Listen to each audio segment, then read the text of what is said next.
buhay o kabiguan, ng ligaya o lungkot. Kaya marapat lamang na tanggapin si Jesus bilang tagapagligtas at Panginoon. At matapos yun ay panariwain ang katapatan at paglapit sa Kanya bawat araw o day by day. Ang day by day ay naglalayong umalalay sa pang-araw-araw na pamumuhay. Narito po si Kuya Ed Lapis sa mensaheng pinamagatang Why couldn't we?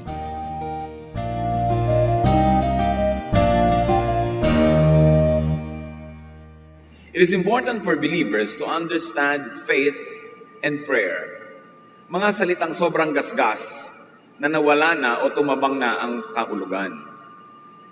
Prayer must be guided by awareness of and motivated by obedience to God's will. Ang tunay na panalangin ay sumusunod sa kalooban ng Diyos at ito ay pinalalakas, inuudyukan ng Espiritu ng Diyos. 1 John 5:14, we are certain that God will hear our prayers when we ask for what pleases Him.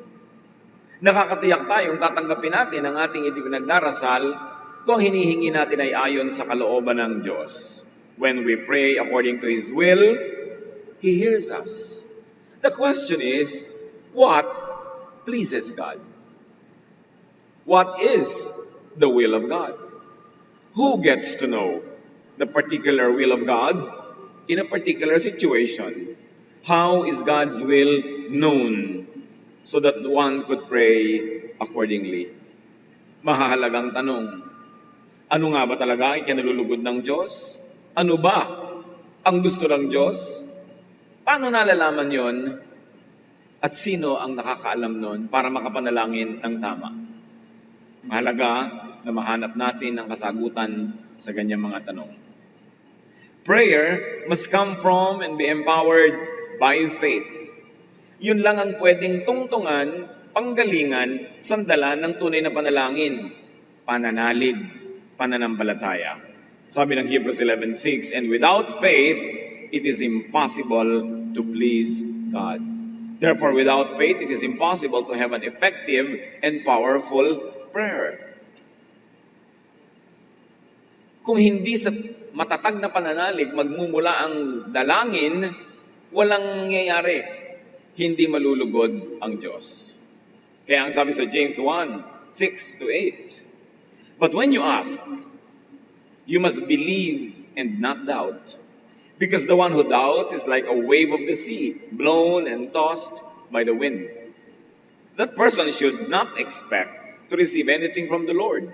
Such a person is double-minded and unstable in all they do. Nilinaw ni Santiago ang isang mahalagang susi sa panalangin. Dapat walang pag-aalinlangan, walang pagdududa. Dahil ang nagdududa raw ay parang tubig lang sa dagat na kung saan umihip ang hangin, doon pupunta ang alon. Huwag daw umasa ang ganung uri ng tao na nagdadalawang loob, hati ang loob, na may matatanggap siyang anumang bagay mula sa Diyos. The question is, what is faith? Without faith, it is impossible to please God. But what is faith really? And Hebrews 11:1 gives us one very great definition of faith. Faith makes us sure of what we hope for and gives us proof of what we cannot see. Faith is the assurance of things hoped for, the evidence of things not seen. Isang pagpapatunay ng bagay na hindi nakikita. At isang katiyakan sa bagay na inaasahan lamang. Faith is seeing, hearing, knowing God's will in a different, in above normal, in a higher spiritual plane. So ang faith ay hindi wish, hindi desire, hindi want. Ang faith ay pagkakaalam, pagkakatiyak kung ano ang gusto ng Diyos, kaya yun ang hinihingi mo, kaya wala kang kaduda-duda na ibibigay yun. Pero paano nga nalalaman yung kagustuhan na yun ng Diyos para makahingi ka ayon sa kanyang kagustuhan? Yun ang napakalaking hiwaga na dapat ay maarok ng mananampalataya. Dapat ay makita, madinig ang kalooban ng Diyos sa paraang hindi sa pamamagitan ng utak, ng tenga, ng mata lamang. Mas mataas na antas ng pagkakaunawa, higher plane of consciousness ang kailangan para magkaroon ka ng pagkakaunawa kung ano ba talaga ang kalooban ng Diyos. Faithful prayer operates in the realm of the divine where nothing is impossible. It operates in the highest thought levels and frequencies where mind is over matter. And even science proves that mind can be over matter. Kumbaga, yung paglalakad sa kalsada, pag-akyat ng mga bundok, pagtawid ng mga ilog, ganon ang prayer ng maraming tao. Ang hirap, ang tagal, at maraming balakid, at maraming dagat, maraming ilog na hindi matawid, maraming bundok na hindi maakyat. Pero ang tunay na prayer coming from faith, parang paglipad ng eroplano. Mataas. Hindi siya nababagabag ng mga bundok na akyat manaog, ng malalapad na mga dagat, matatarik na mga bangin. Kasi lampas siya sa earthly level. Nandun siya sa sky. In a greater way, ganun ang panalangin. Yung wish, yung desire, yung plan, yung want, parang paglalakad sa lupa, pagtawid sa dagat, paglangoy sa ilog. Ang hirap at kokonti ang nararating. Yung prayer, lumilipad ka kasi lumalampas ka sa earthly levels. Faith and faithful prayer is a gift that is given by God's prerogative and developed by man's cultivation, training, and discipline. Ang pananalangin ay hindi ba sa pag-usal ng mga wish mo sa buhay? Hindi ba sa pag-usal ng mga sanay inananais mong matanggap? Ang tunay na panalangin ay nililinang, pinagsasanayan, at ito ay umuunlad sa disiplina ng pagpanalangin, pag-iisip, pananalig, at pagkaunawa sa Diyos. Prayer and faith is one of heaven's best-kept secrets. Jesus was always teaching and training His disciples on the secrets of the kingdom of heaven. Pag secret, ibig sabihin, konti lang nakakaalam, kailangan pinagtitiwalaan ka, kailangan nasa isa kang inner, trusted, favored circle para malaman mo yung lihim. Hindi yung para kahit kanino na lang. The Jesus School was very esoteric, meaning it was taught to and understood by members of a special group. Jesus, yes, would teach the crowds, pero meron siyang group of 120, sa loob nun ay meron siyang group of 70, at sa loob nun ay meron pa siyang group of 12. At sa loob ng 12 ay meron pa siyang group of 3, na siyang pinakamadalas niyang kasama, ito yung meron siyang gagawing himala. Magtuturo siya napakaraming tao, wala namang makakaunawa, pag nag-iisa na siya, lalapitan siya ng mga disipulo, ano pong ibig sabihin ng tinuro niyo? At sa konting audience na ito niya ipapaliwanag ang secrets of the kingdom of God. So may mga teaching sa panglahat at mayroong para sa mga talagang tinetrain at sinasanay ng mga disciples.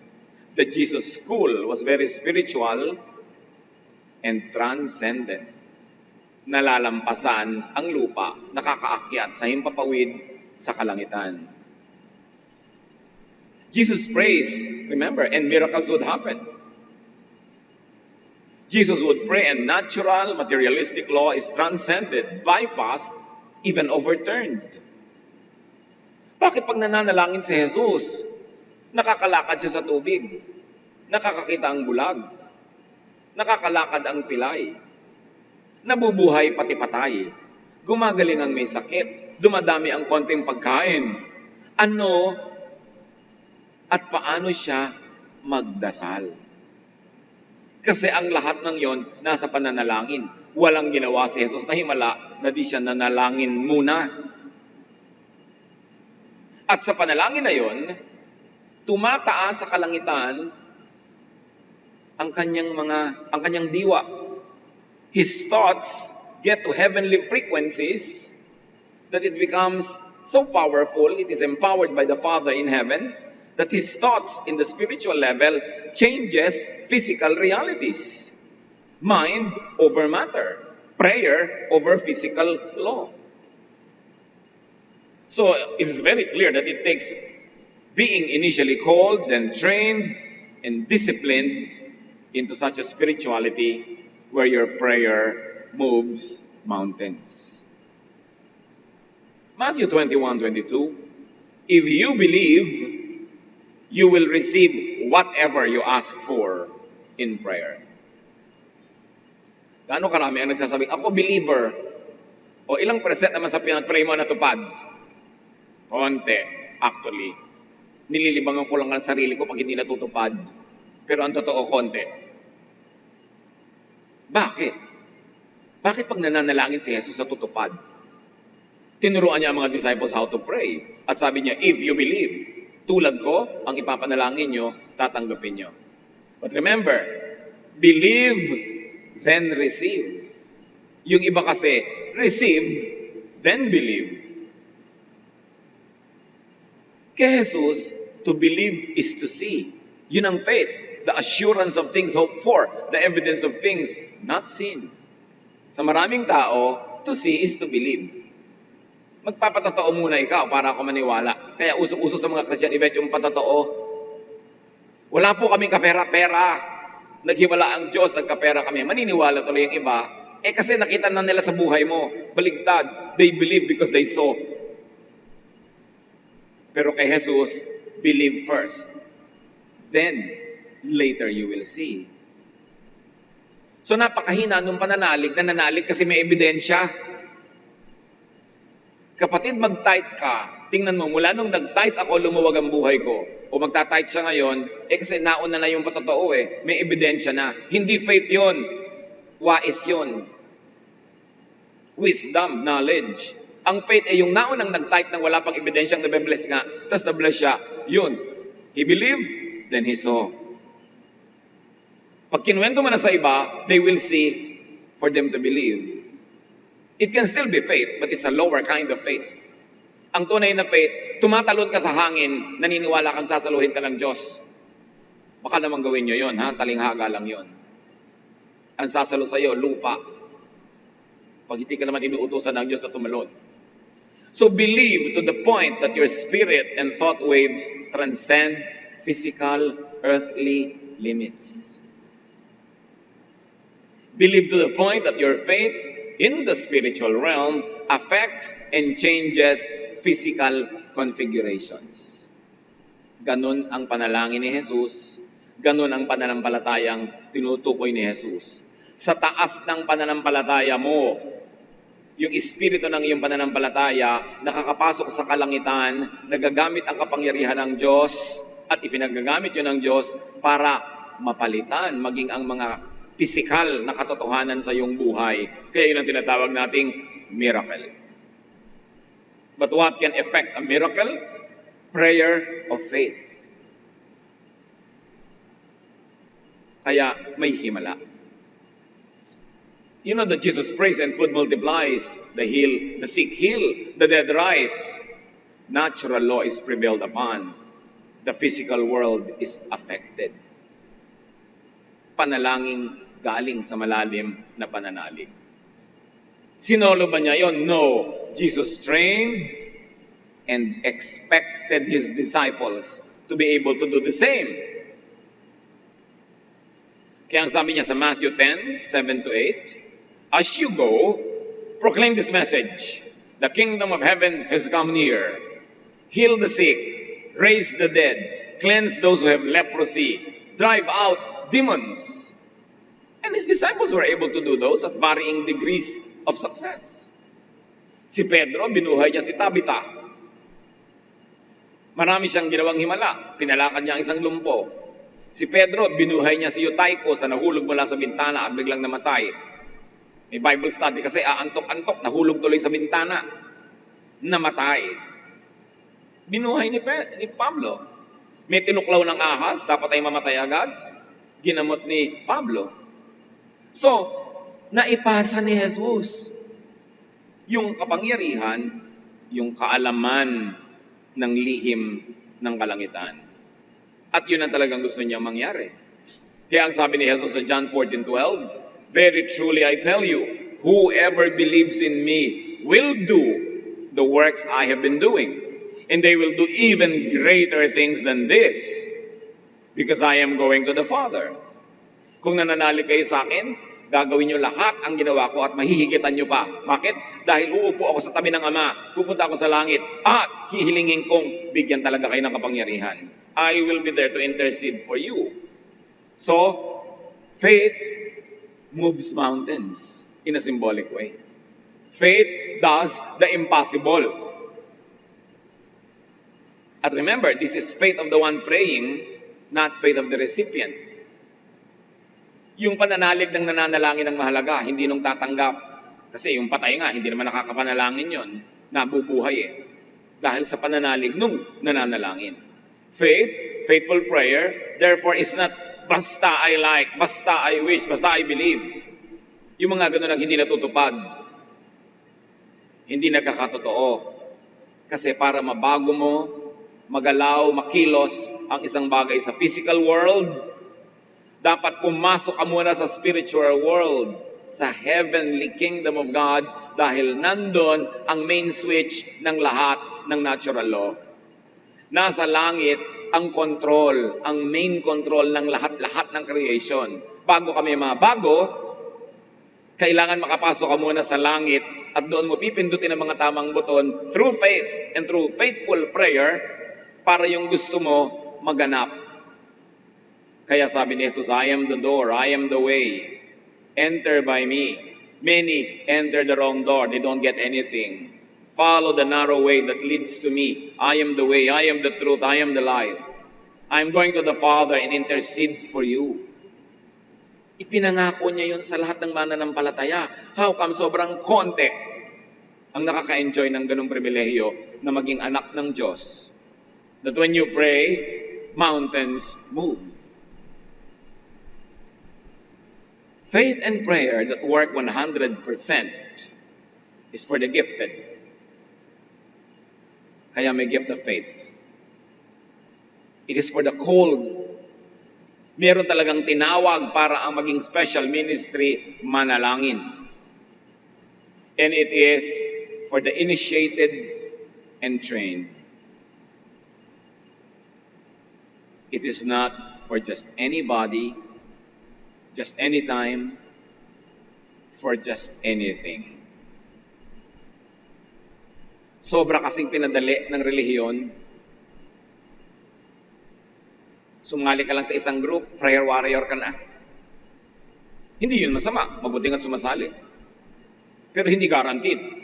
Kasi ang tunay na magiging mga alagad ng panalangin ay yung binigyan ng Espiritu ng gift of faith. Para sila manalangin doon sa mga taong iba ang gift at hindi faith. Kaya kailangan natin ng isa't isa. Yung iba naman kasi may ibang gifts na wala doon sa merong gift of faith. Nakadistribute sa lahat ng believers ang gift para kailangan natin ng isa't isa at talagang lagi tayo magtitipon-tipon para tayo pare-parehong makinabang sa mga ibinigay ng Panginoon na gift sa bawat isa.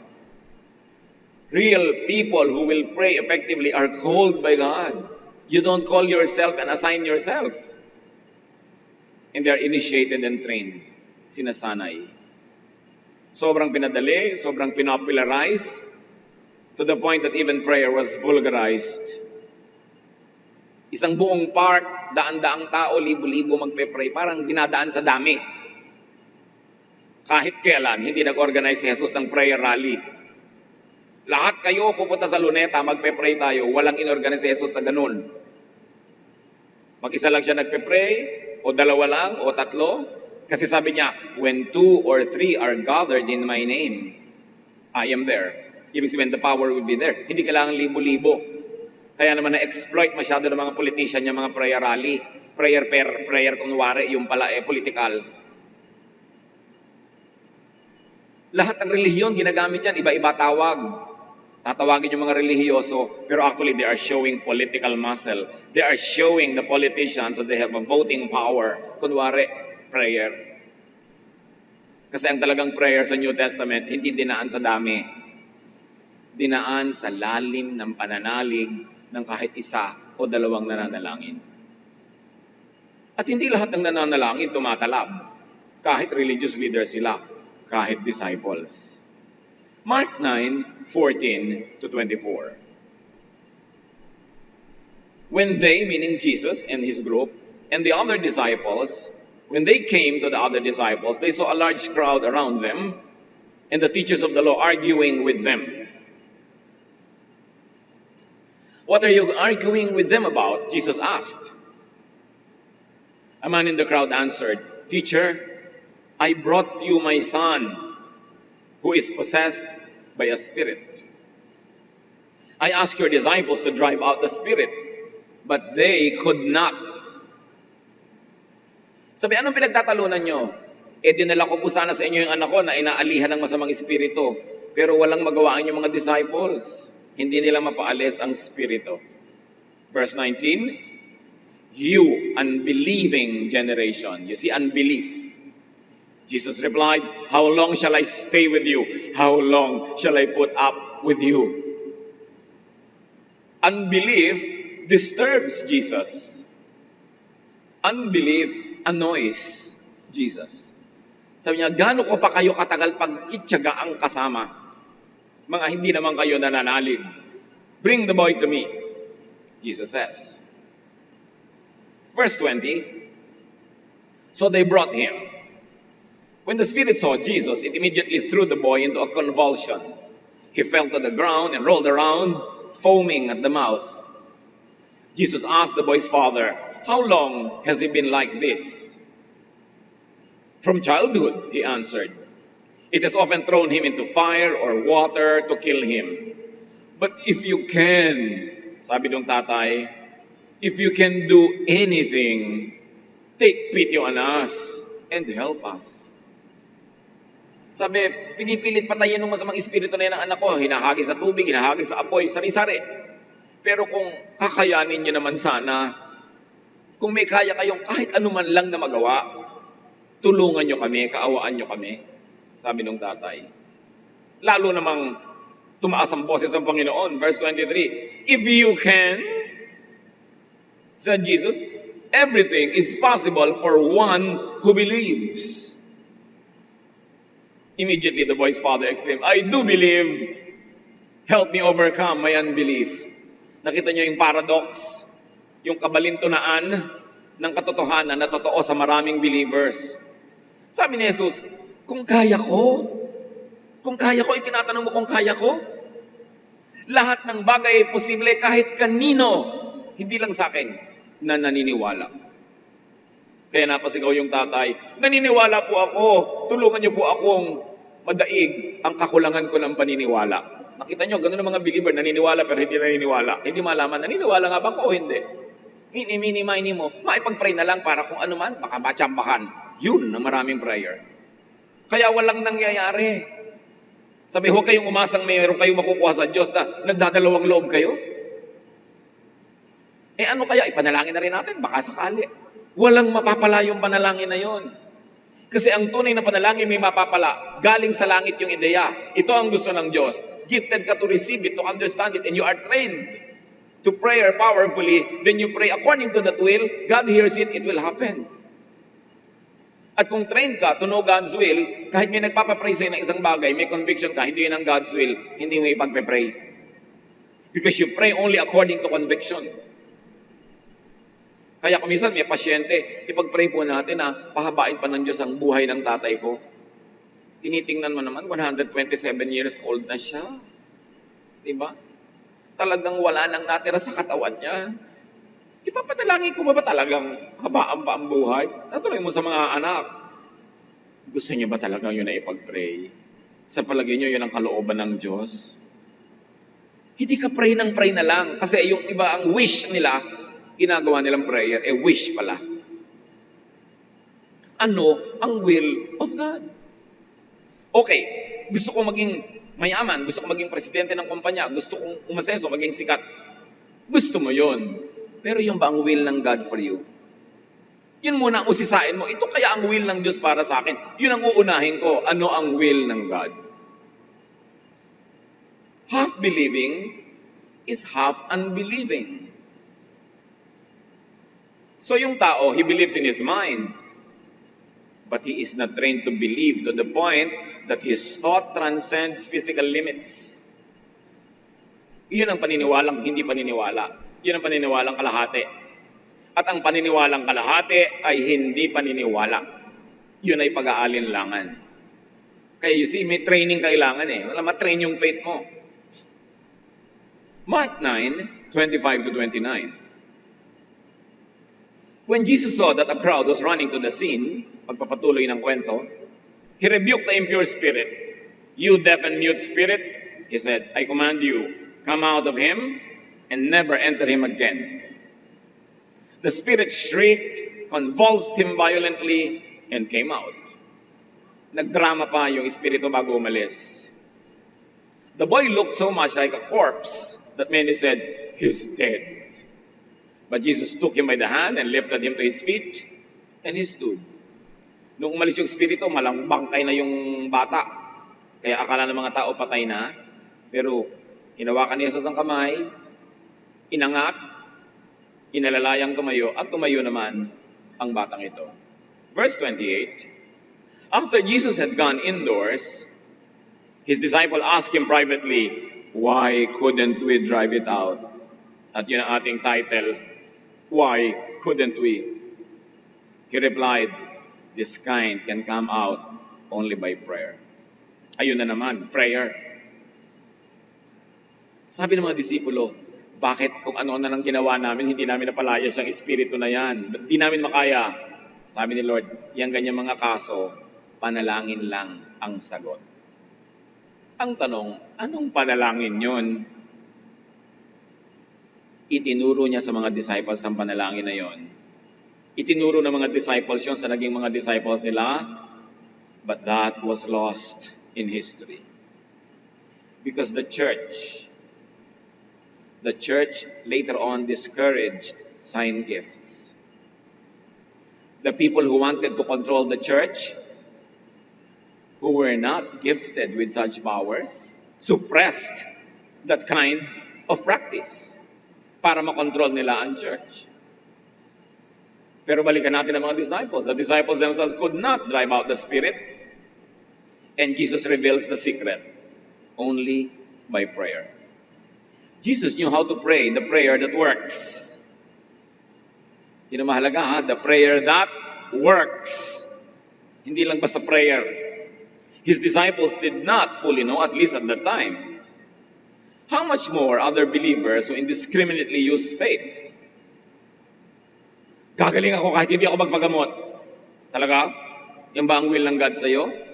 Wish mo lang yan para hindi ka magkagastos? O merong nang daya sa isipan mo na iniisip na lahat na lang ng hilingin mo mangyayari? Talaga gagaling ka ng kahit walang gamot? Tapos pag namatay, Diyos ang sinisisi. Diyos ko, nasan po ang pananalig ng tatay ko? Bakit nanalig naman siya? Hindi niya kailangan ng operasyon, namatay pa siya. Sabi ng Diyos, teka, sa akin ba galing yung ideya? Saan galing yung ideya? Maraming ganun by faith, hindi inom ng gamot, hindi magpapadoktor. Maraming mag-a-abuse niyan, indiscriminate use of prayer. Marami akong utang, ipag-pray na lang natin, napatawanin ka na nagpa-utang sa'yo. Pray ngayon ang dalawa. Nakulong yung isa tuloy. Sinisisi ang Diyos. O kaya yung mga sobrang paggamit ng spiritual commands. In Jesus' name, umuulan. In Jesus' name, tumigil ka ulan, kasi hindi naman tumigil. In Jesus' name, matatanggal ang addiction mo, husband. In Jesus' name, magbabago ang anak ko, tapos walang nangyayari. Wrong use of the name. Trained ka ba to use it? Alam mo ba ang kahulugan pag sinasabi ng mga disciples ng araw yung in Jesus' name? Ngayon, 2,000 years later, gagamitin mo lang ng ganun lang na hindi mo naman nauunawa yung training na dinaanan nila, yung pag-unawa, yung understanding na itinuro sa kanila ni Jesus para magamit nila yung name. Kaya tuloy ginagawa na lang kuminsan expression. Kuminsan, hindi pa kasya ang Jesus, kukompletohin. Jesus, Joseph, and Mary. Jesus, Mar, Joseph, Jejomar. Diba? Pero wala naman nangyayari. Kasi ginagamit na parang magic. In Jesus' name. Acts 19:11-17. Ito ang gumamit ng name, naman ang mali. God did extraordinary miracles through Paul.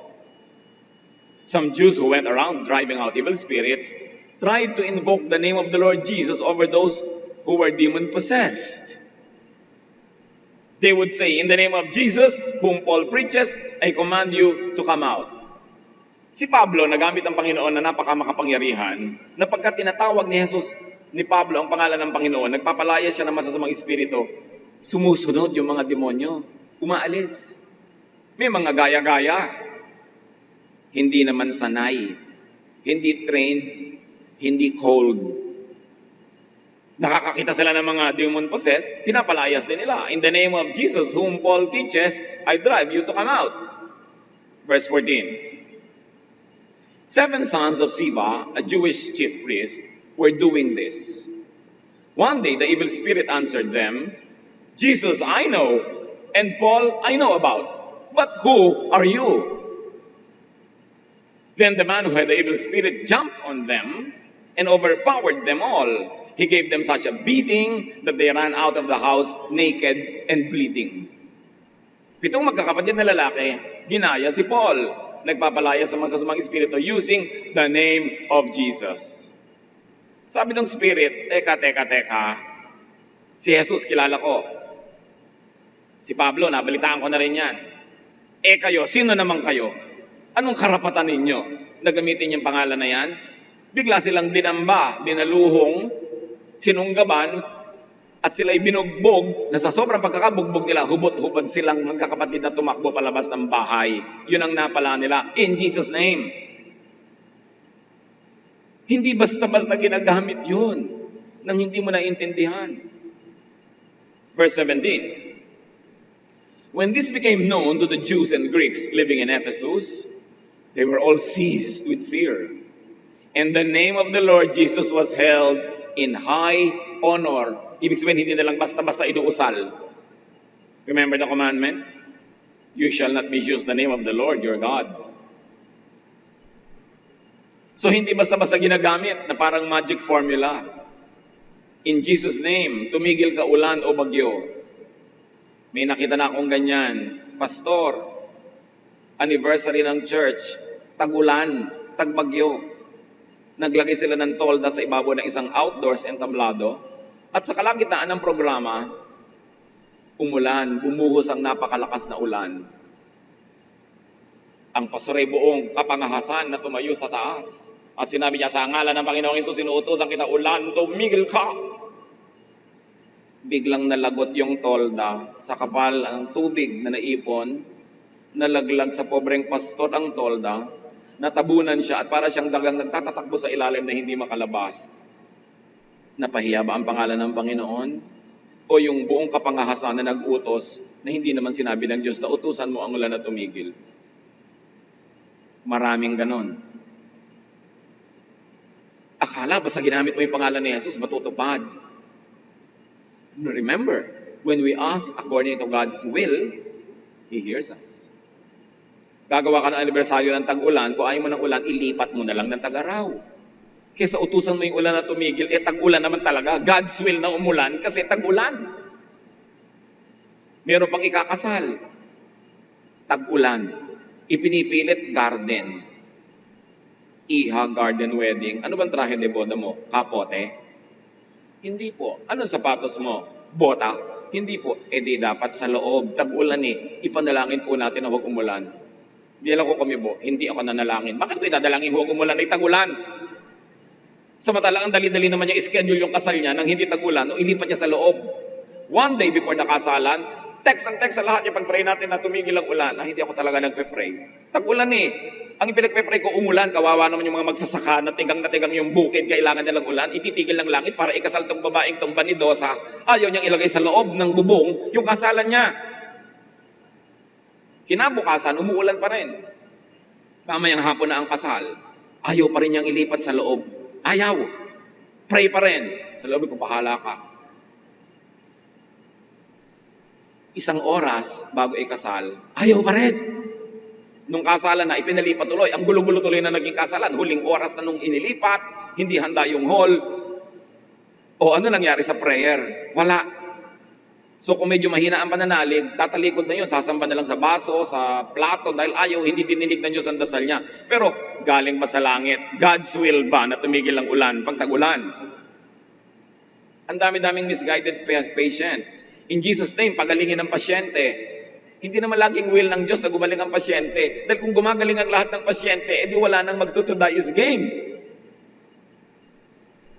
In Jesus' name, magbago ka anak o asawa. Talaga ba?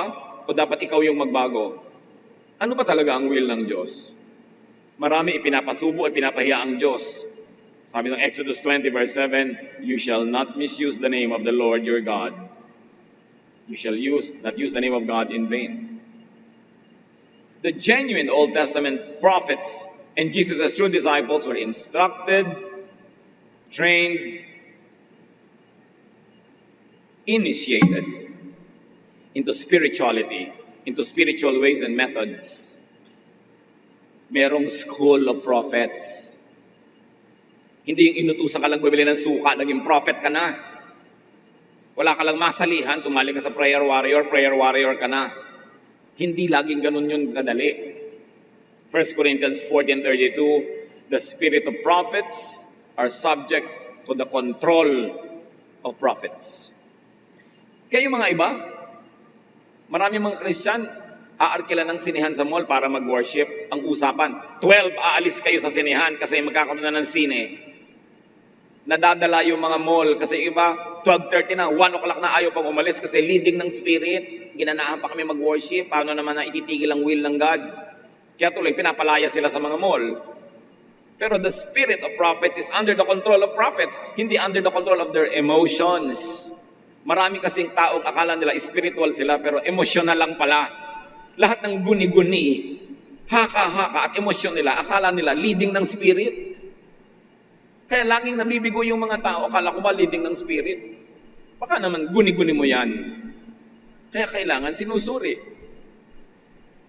Luke 11:1, when Jesus had finished praying, one of his disciples said to him, "Lord, teach us to pray, just as John taught his followers to pray." Malaki ibig sabihin yan, hindi lang yung muko tayo at manalangin. In Jesus' name, amen. Para manalangin is an entire discipline. There is a lot of faculties involved, discernment, giftings, to know the will of God so that you can pray according to that will. Because only when you pray according to that will, that God hears you. So you should know first and foremost the Word of God. You must know how to interpret, apply it. And then you must have the discernment when to apply which verse. And then to pray.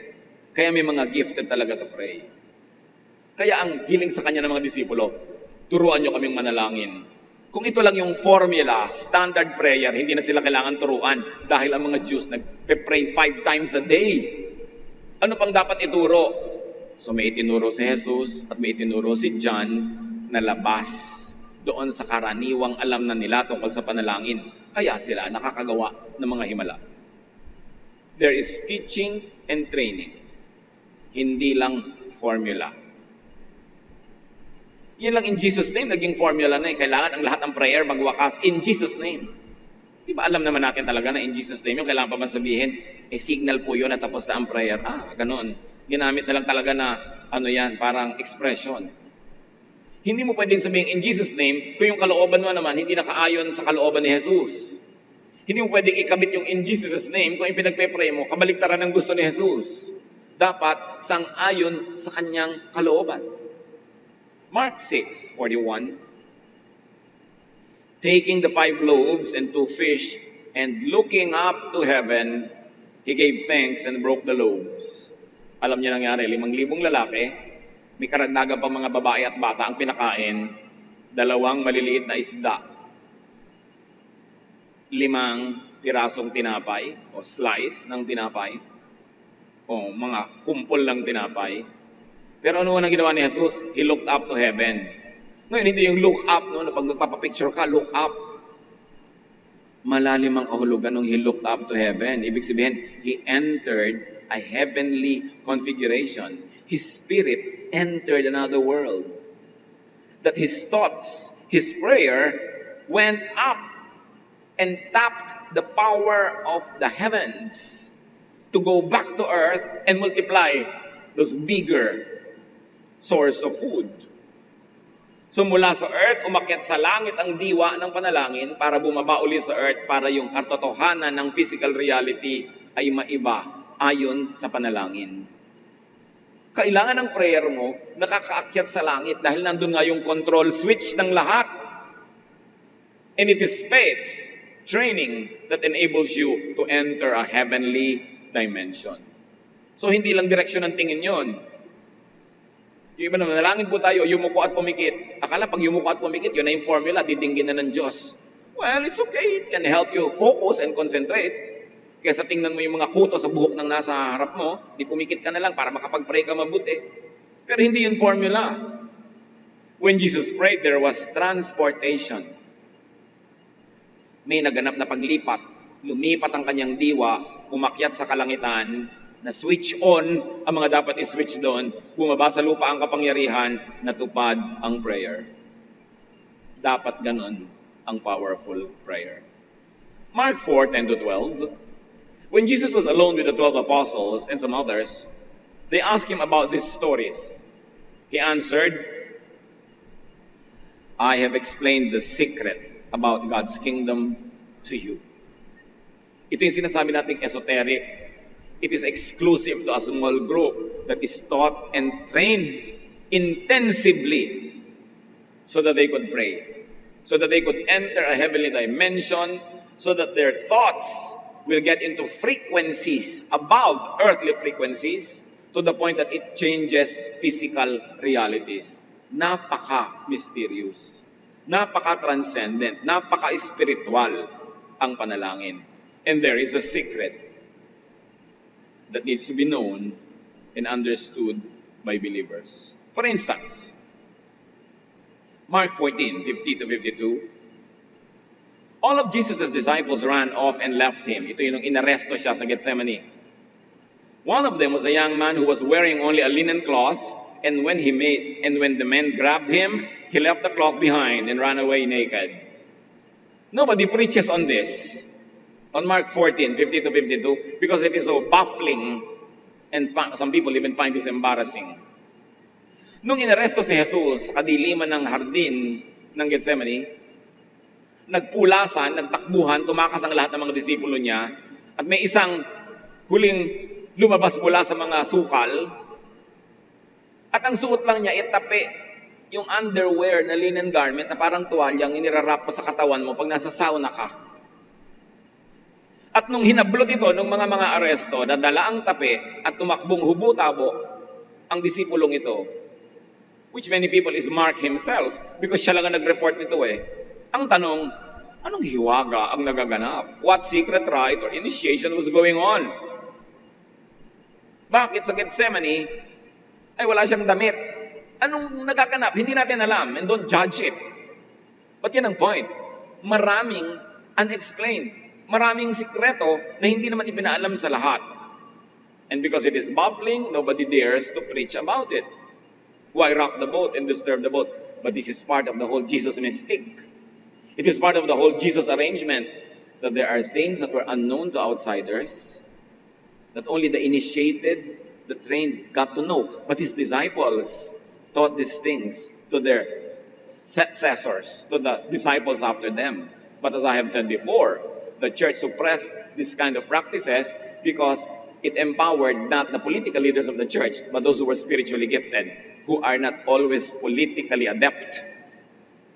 Nung dumating ang panahon na nag-aagawan ng kapangyarihan sa church, or sa churches, dahil marami yun, binaliwala, pinatahimik ng mga nanalong mga leaders, ang ganitong mga gifts, ganitong mga pamamaraan ng pananalangin, dahil hindi sila ang makapangyarihan doon, kundi yung prophet or yung gifted prayer warrior or whatever. Kaya ito, hindi na natin inabutan. Kaya pag binabasa natin yung mga ganung part ng scripture, hindi natin maintindihan ang ibig sabihin. Dahil nalagot yung understanding because of church politics. Pero sabi ni James 5:16-18, the prayer of a righteous person is powerful and effective. Elijah was a human being, even as we are. He prayed earnestly that it would not rain, and it did not rain on the land for 3.5 years. Again he prayed, and the heavens gave rain, and the earth produced its crops. Sabi niya, si Elias, tao lang na tulad natin. Pero nung nalangin siya na huwag umulan, 3.5 taon na hindi umulan, nagkaroon ng tagtuyot. Pero nung nanalangin siya na umulan naman, at nadilig muli ang lupa. Tao lang siya, pero bakit niya nagagawa yon? Sabi niya, the prayer of a righteous man is powerful and effective. Now, righteous does not mean na mabait. Ang daming mabait, hindi naman natutupad yung prayer nila. Although kabaitan is part of righteousness, but righteous here could mean called and trained rightly in spirituality. Gifted to be in a spiritual sync with heaven. Parehong wavelength ang isip niya sa isip ng langit. Trained siya para mag-isip ng ganon. Righteous could mean someone who knows intuitively how to pray and move through prayer to high spiritual dimensions where mind is over matter, where nothing is impossible, where prayer can move or condense clouds. Pag pinag-aralan niyo ang mga himala sa Biblia, laging mayroong prayer behind it. And a righteous person praying. Righteous not only meaning kind and good, but trained in the right way. Attuned to the Spirit of God. That the prayer can move not only mountains, but clouds. Can dissipate clouds, can call clouds and make them fall down like rain. Luke 1:37, nothing is impossible for God. So what is a prayer that will make things possible? The prayer that enters heaven, the prayer that knows how to unlock the door of heaven, get there and move the hand of God on earth so that what is prayed for will happen. Napakaganda, pero mahiwaga ang panalangin. People who will pray effectively should be able to enter heaven and move earthly configurations from heaven because their prayer gets to heaven. Mark 9:23, sabi ni Jesus, if you can, said Jesus, everything is possible for one who believes. John 14:10-12, ulitin natin. I tell you for certain, sabi ni Jesus, that if you have faith in me, you will do the same things that I am doing. You will do even greater things now that I am going back to the Father. So Jesus shares the power of prayer. Jesus shares the power to pray with believers. The power of prayer is not only for Jesus, but for all others who believe. But the secret knowledge, the special training and initiation, these sign gifts of the kingdom of heaven, as we have said, were suppressed, diminished, displaced, and lost in church history. Prayer became just formula. Prayer became a ritual. It became a popular, common act that really produced no results. Non-results lead to disappointment, self-consolation, or even to the death of faith. Nanalig sa hindi naman ipinangako na walang tuloy ng pananampalataya. Misplaced use, misuse of the name of Jesus, of prayer and faith, leads to confusion and frustration. And it can lead to blind faith. I pray this in the name of Jesus, nung hindi nangyari, yun ang God's will. Parang kahit ano na lang. Kaya tuloy yung mga iba, pinagtatawa na nila yung mga mananampalataya. Para sa hindi na yata kayo nag-iisip. Lagi nyo na lamang na kinocomfort ang sarili nyo sa mga sarili nyong pampacomfort sa sarili nyo. Kasi meron kayong mga hindi may paliwanag. misuse of the name of Jesus and prayer misrepresents Jesus and his teachings. What is the challenge, church? The challenge is to rediscover and relearn and learn prayer. And if we cannot do that, at least a majority of us, the challenge is to find gifted, righteous people whose prayers follow the way of Jesus, whose prayers are powerful and effective. Because we have been told the prayer of a righteous man is powerful and effective. Kaya talaga may intercessors. If you don't know, if you think you are not that righteous or trained or gifted, find someone who is and ask the person to pray for you. It's one of the greatest gifts that you can receive in life, to be prayed for by a righteous person. Because the prayer of a righteous person availeth much. So ang tanong ng mga disciples, na ang totoo tanong din natin madalas kung aaminin natin, why couldn't we? James 4:3 answers that partially. When you ask, you do not receive because you ask with wrong motives. In other words, what you are asking for is not God's will. So kahit mag-fast ka dyan, hindi matutupad dyan. Kasi yung prayer mo, hindi nakakapasok sa langit, hindi niya napipindot yung mga buton para paandarin yung earth according to your prayer. Wrong kasi yung motive. You see, motive, will, your will, God's will. Pasok na naman yung dapat. When you pray according to His will, He hears. Verse 3, yet even when you do pray, your prayers are not answered because you pray just for selfish reasons. Katulad nun, ipinanalangin huwag umulan. Di ba selfish yun? Tag-ulan eh. Gusto mo lang matuloy yung kasal mo. Ba't di mo nilang ibagay sa panahon? Selfish. When not sure or convicted with and about a spiritual and miraculous solution or answer, go practical. Anong ibig sabihin natin? May sakit ka. Sabi mo, God's will, gagalingan ko ng walang gamot. Ba't di ka nalang magpagamot?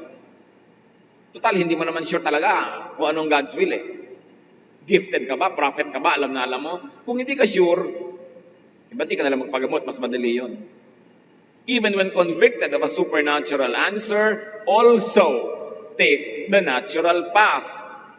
Do what is usual and reasonable. Why ask for a miracle? Inom ka lang na isang tableta, matatagal yung headache mo. Bakit kailangan pa ng miracle? 1 Corinthians 14:15. So what shall I do? This is what I'll do. I will pray with my spirit, but I will also pray with my understanding. I will sing with my spirit, but I will also sing with my understanding. In other words, sinasabi dito ni Pablo, etong gagawin ko. Magpapaka-spiritual ako, yes, pero magpapaka-practical din ako. Gagawin ko pareho. Mananalangin akong pagalingin ako ng Diyos, pero inom ako ng gamot. At ipapanalangin kong tumalab yung gamot. Bigyan nyo ng Diyos ng kapangyarihan. Hindi ako inom ng gamot. God's will, nagagaling ako, tapos biglang namatay. Paano? Anong paliwanag? Ang paliwanag ay, hindi ka nagpe-pray according to God's will. Guni-guni mo lang. And sometimes it has disastrous, even fatal results. And the unkindest cut of all, baka maging resulta, magtampo ka pa sa Diyos, magalit sa iyo ang Diyos, pagtawad na ng mga kamag-anak mo yung Diyos, hindi naman yun ang pinapagawa sa iyo ng Diyos, guni-guni mo lang. So do not abandon reason or logic in the name of faith. Hindi ko mo, meron kang faith, hindi ka na mag-iisip. Tatalikuran mo na ang katalinuhan. Tulad ni Timothy, alagad ng Diyos, laging masakit ang tiyan. Sinabi ba ni Paul na, ipag-pray na lang natin yan? Sabi ni Paul, 1 Timothy 5:23, stop drinking only water. Take a little wine to help your stomach trouble and other illnesses you always have. Sabi, sige, manalangin tayo, pero tumigil kang kainom ng tubig muna. Maraming butete. Maraming mga kung ano-anong itlog ng mga insekto. Sabi-saring sakit ang nakukuha mo sa mga pinag-iinom mo. Take wine, which has medicinal value. And then let's pray. May ginagawang praktikal. Yung kayang gawin, ginagawa.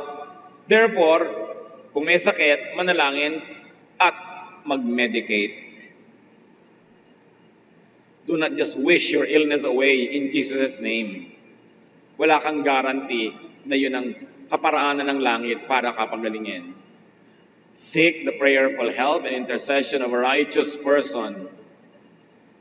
The intercession of persons of great faith and training when your faith is weak.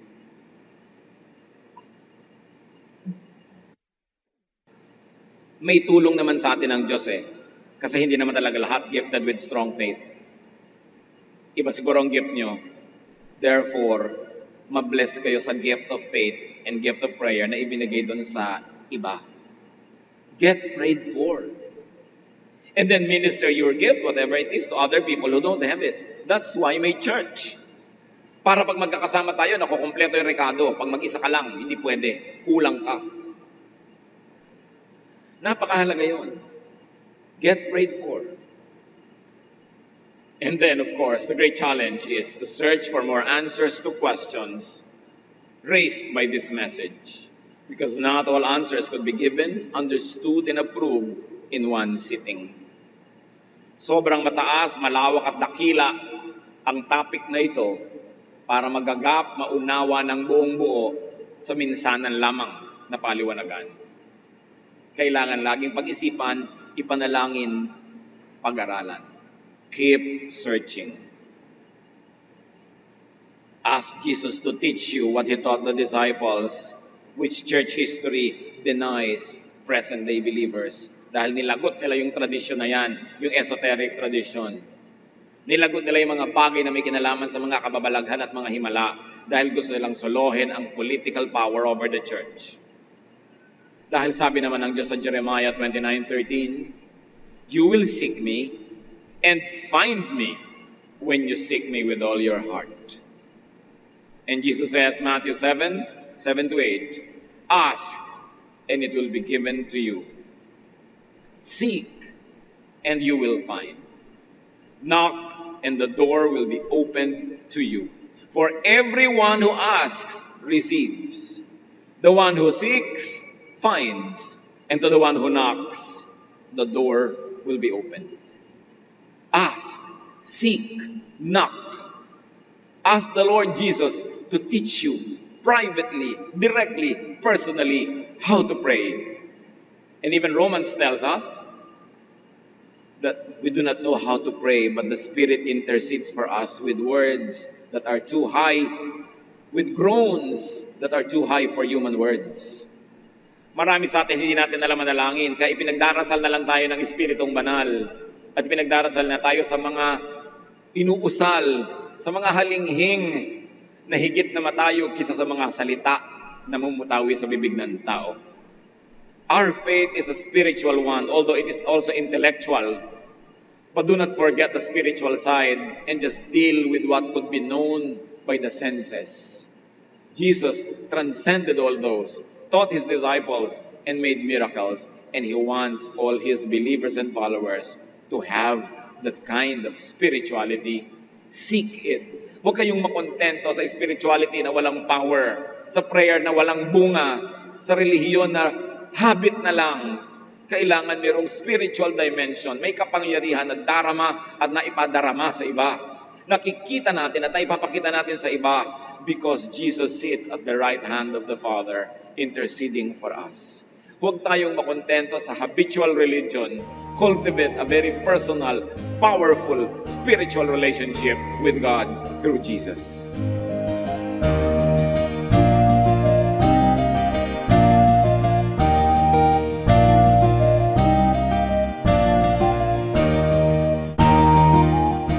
Ang katatapos pong mensahe ni Kuya Ed Lapiz ay pinamagatang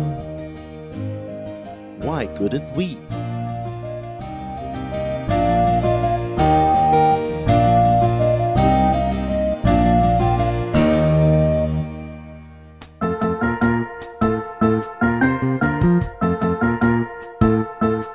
Oras na po para pansamantalang magpaalam ang programang Day by Day.